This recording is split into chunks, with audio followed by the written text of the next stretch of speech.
Mesdames et messieurs, bonjour et bienvenue dans cette nouvelle édition de votre journal de 15 heures. Voici les principaux titres.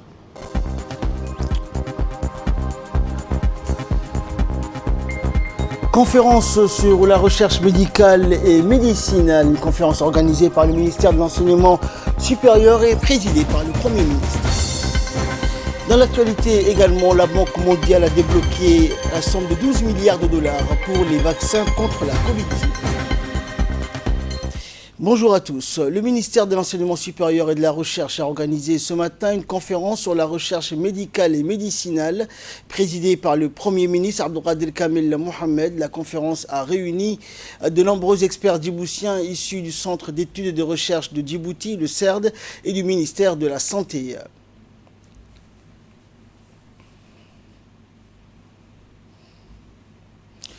En effet, cette conférence, dont les travaux vont se poursuivre jusqu'à demain, a pour objectif de partager et de vulgariser les dernières recherches médicales et médicinales de différentes institutions djiboutiennes chargées de la lutte contre les maladies infectieuses et notamment contre la Covid-19.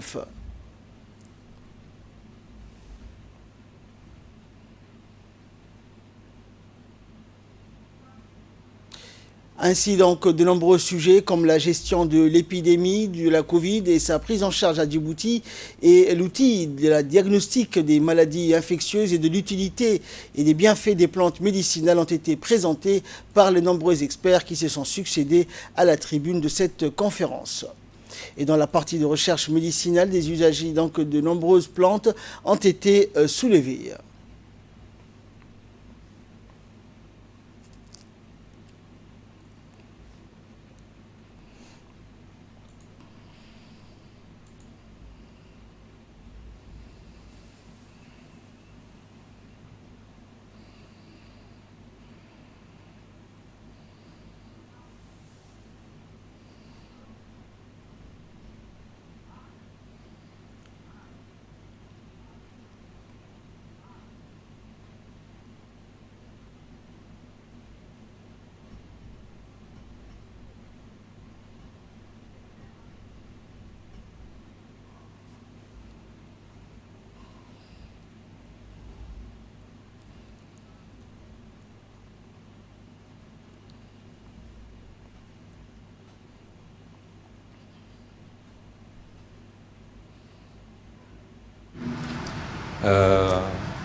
Avec les invités internationaux qui font partie aussi de cette conférence sur la recherche médicinale et médicale qui va porter sur plusieurs thèmes qui importent à tous les aspects de la santé publique très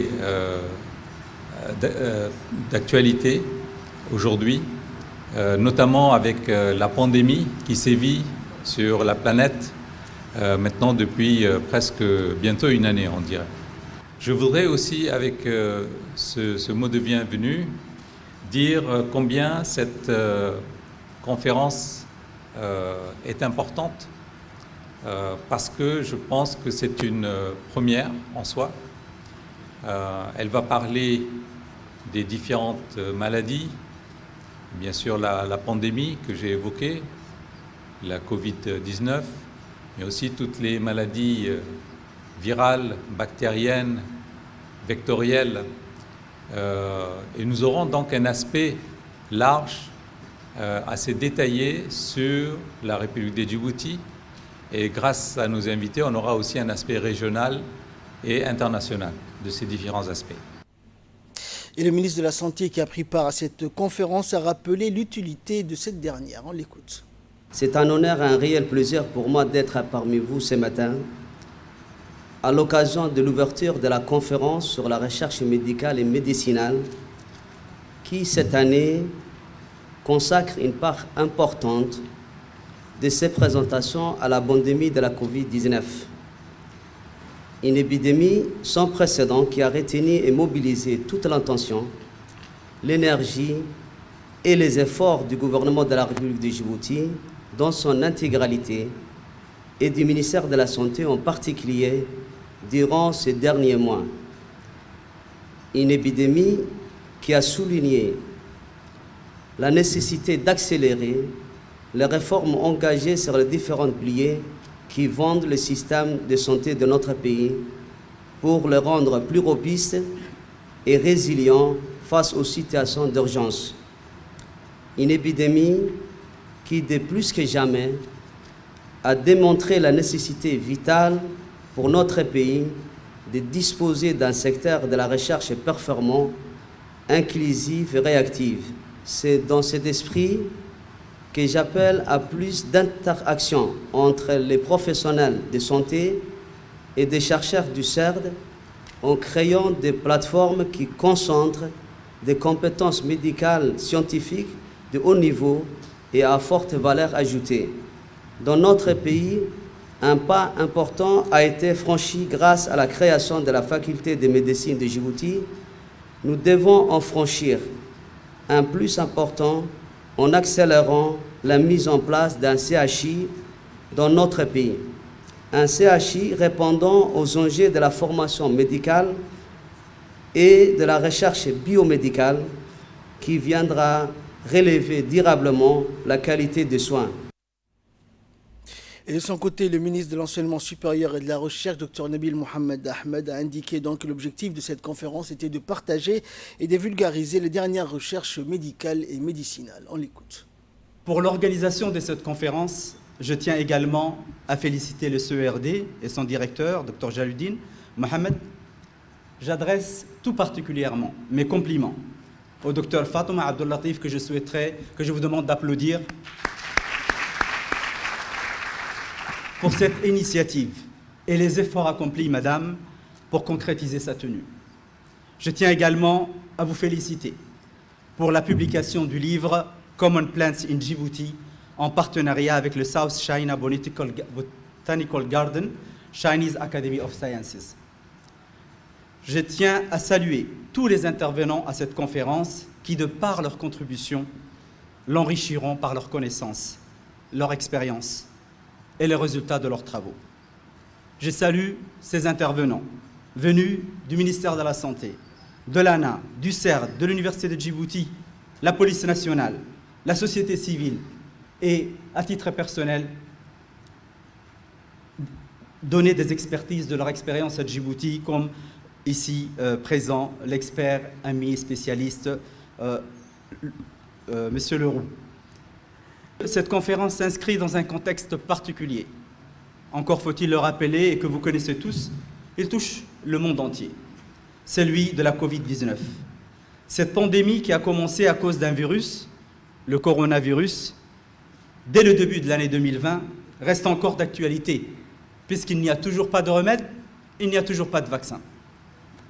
En tout cas, une chose est certaine, c'est que face à cette pandémie de la Covid-19, tous les acteurs, en premier lieu, médecins, spécialistes, infirmiers, personnel médical, tous à Djibouti étaient des Djiboutiens et nous tenons à ce titre et au-delà à rendre un grand hommage au président de la République, son Excellence Ismaël Omar Guelleh, qui a mis la formation de nos concitoyens au premier plan de ses priorités et de sa politique. Je demanderai aux différents chercheurs ici présents, je les invite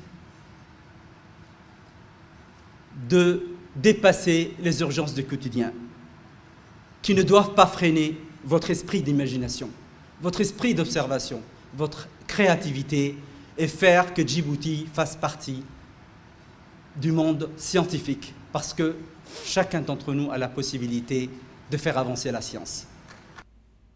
Et clôturant la série des interventions, le Premier ministre Abdelkader Kamil Mohamed a pris la parole à son tour. Il a félicité donc le CERD et le ministère de l'Enseignement supérieur et de la Recherche pour l'organisation de cette conférence. On l'écoute. Cette conférence intitulée « Recherche médicale et médicinale » dont l'importance n'échappe à personne se tient en ce moment particulier où le coronavirus continue à l'échelle mondiale à manifester ses effets néfastes tant sur le plan de la santé que sur le plan économique. À ce jour, nous nous réjouissons au-delà des prévisions alarmistes pour le continent africain que notre pays soit parvenu à contenir la propagation de la Covid-19, à limiter le nombre de cas avec complications, passer par les soins intensifs ainsi que le nombre de décès. Certes, les résultats des dernières semaines où sont enregistrés de très faibles cas de contamination journalière, voire 0 cas par jour, nous réconfortent énormément. Tout cela a été possible grâce à l'effort de tous et je tiens à rendre hommage à tout le personnel médical, hospitalier ainsi qu'au corps constitué. Je vous dis tout simplement merci et vous félicite pour votre travail et abnégation.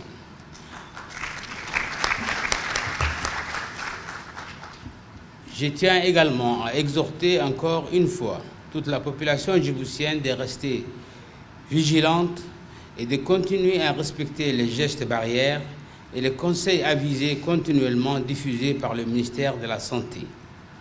Ils sont les seuls garants de préservation de tous les efforts accomplis pour contenir la maladie.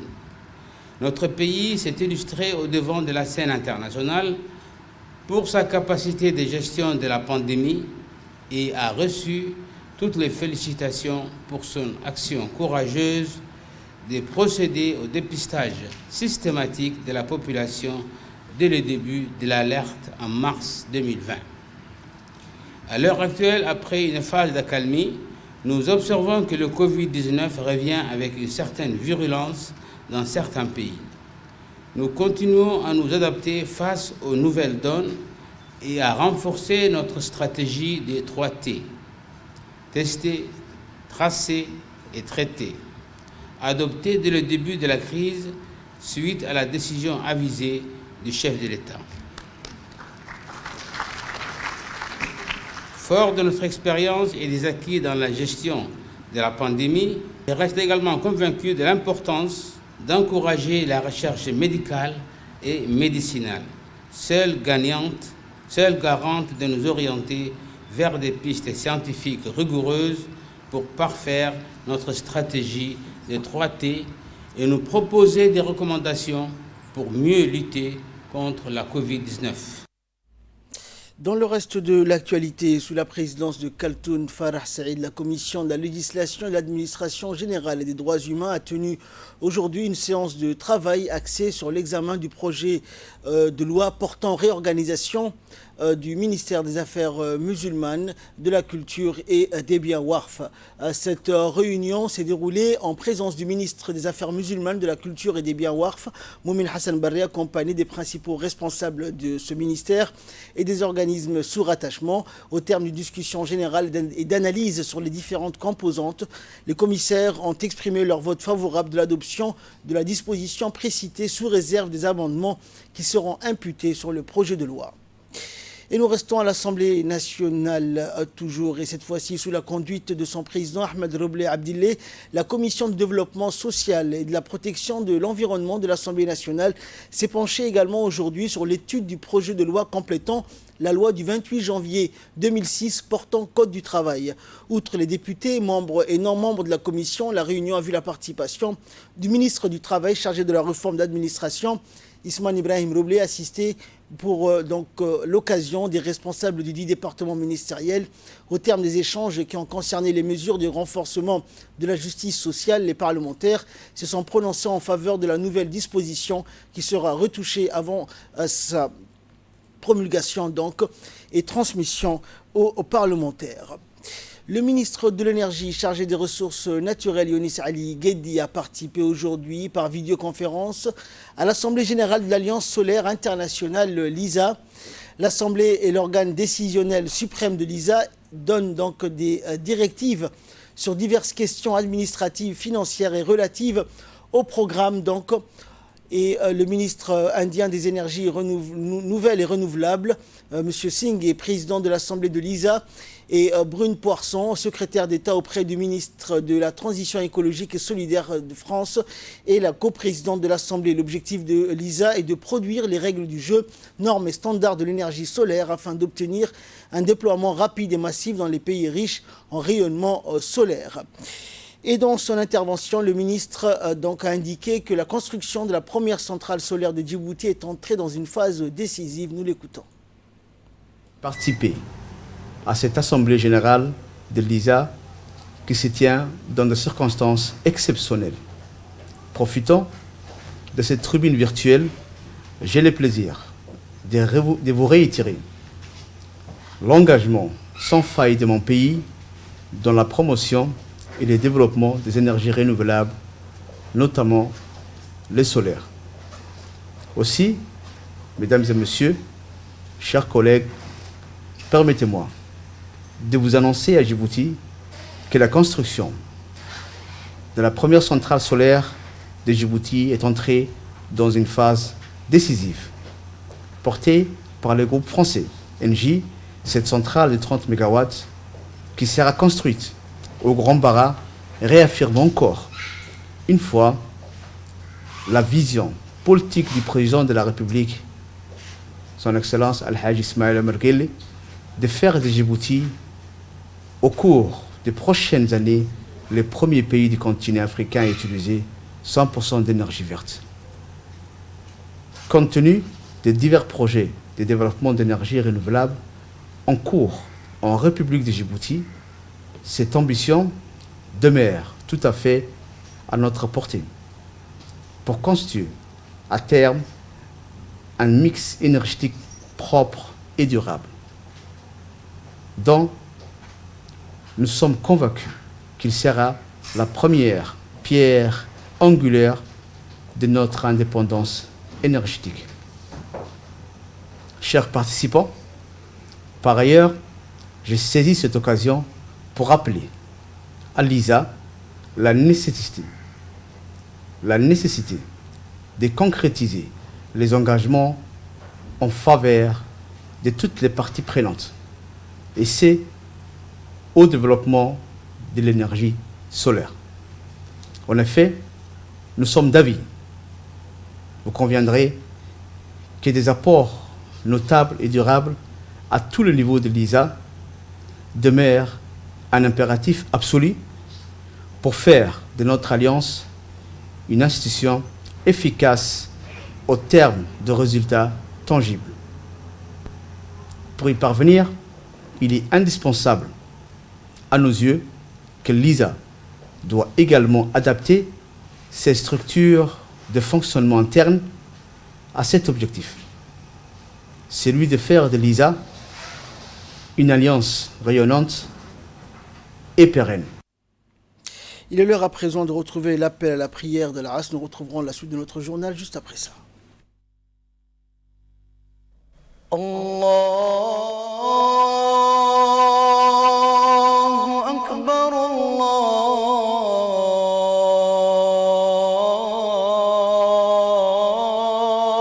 Akbar, Allahu Akbar, Allahu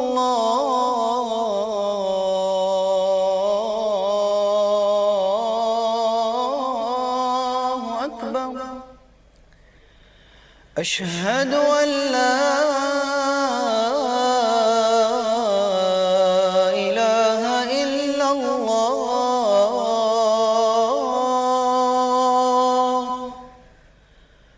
أشهد أن لا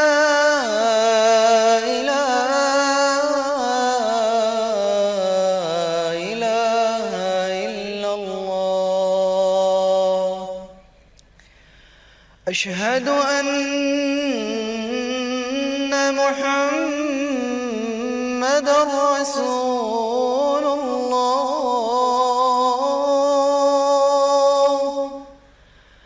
أشهد أن محمد رسول الله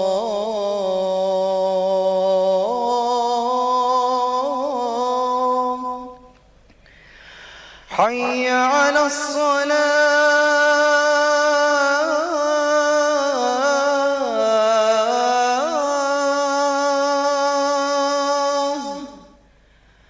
حي على الصلاة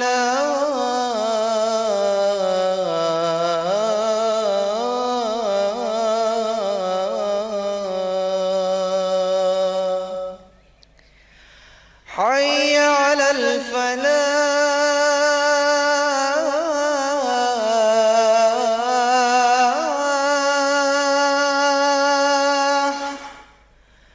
حي على الفلاح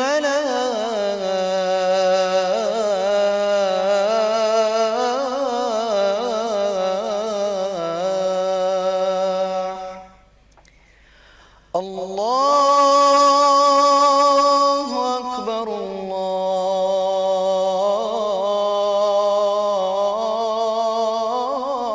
الله أكبر لا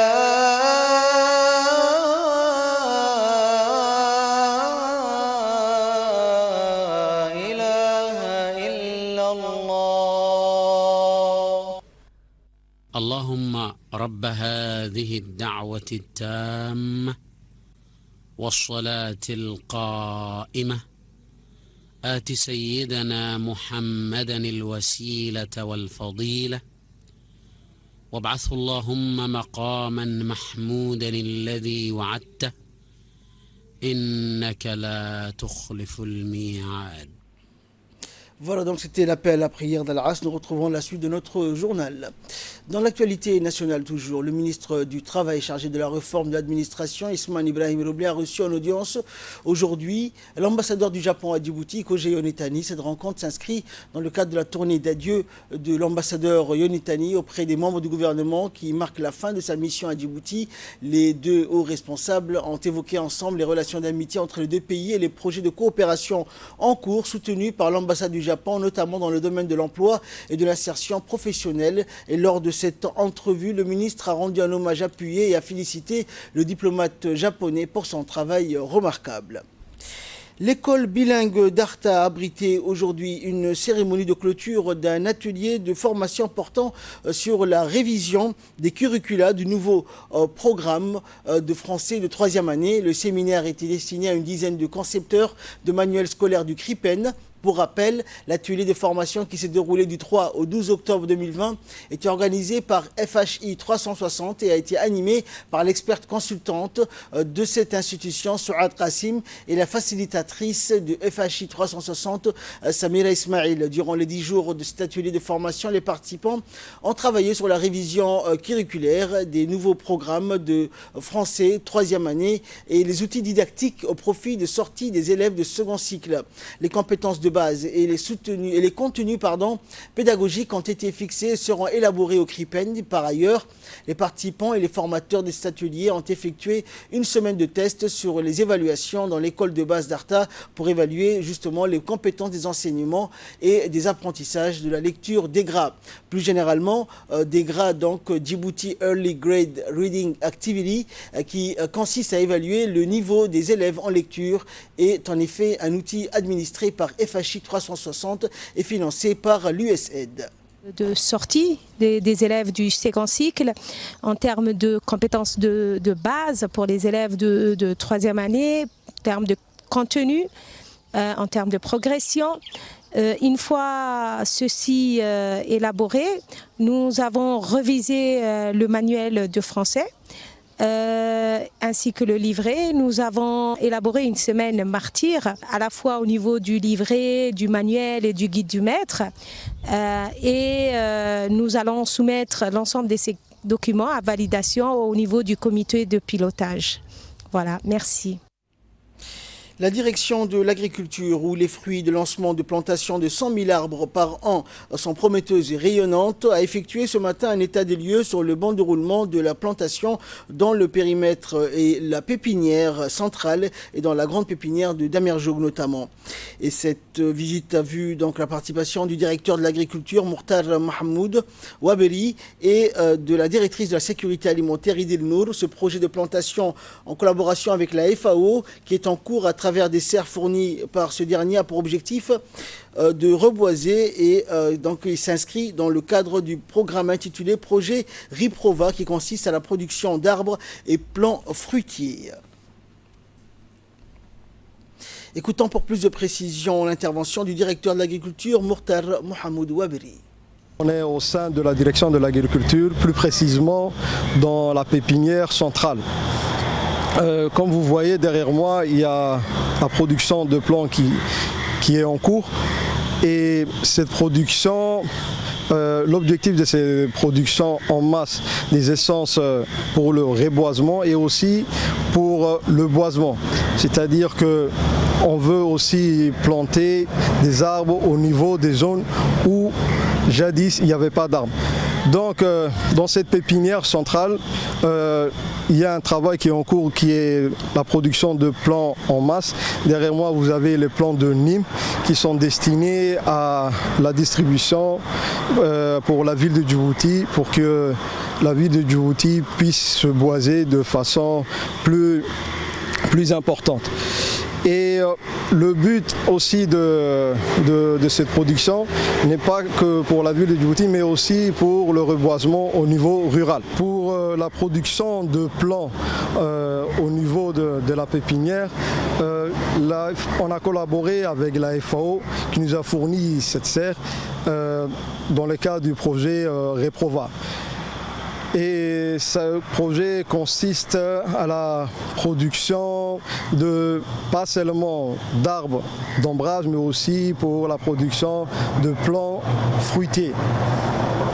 Donc tout ce travail consiste et a pour but de produire des arbres pour la grande opération qui a été lancée l'année dernière, qui est de la plantation de 100 000 arbres par an et jusqu'à parvenir à la production de 2 millions de plants en République de Djibouti.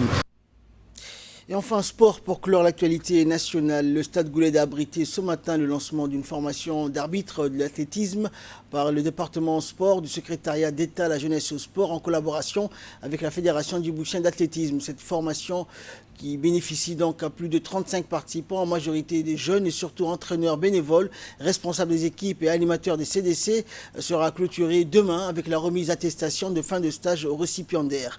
Le directeur des sports a mis l'accent sur la nécessité de mise à niveau des arbitres de l'athlétisme, car, a-t-il indiqué, les performances sportives, toutes disciplines confondues, sont toujours tributaires du degré de compétence de l'encadrement.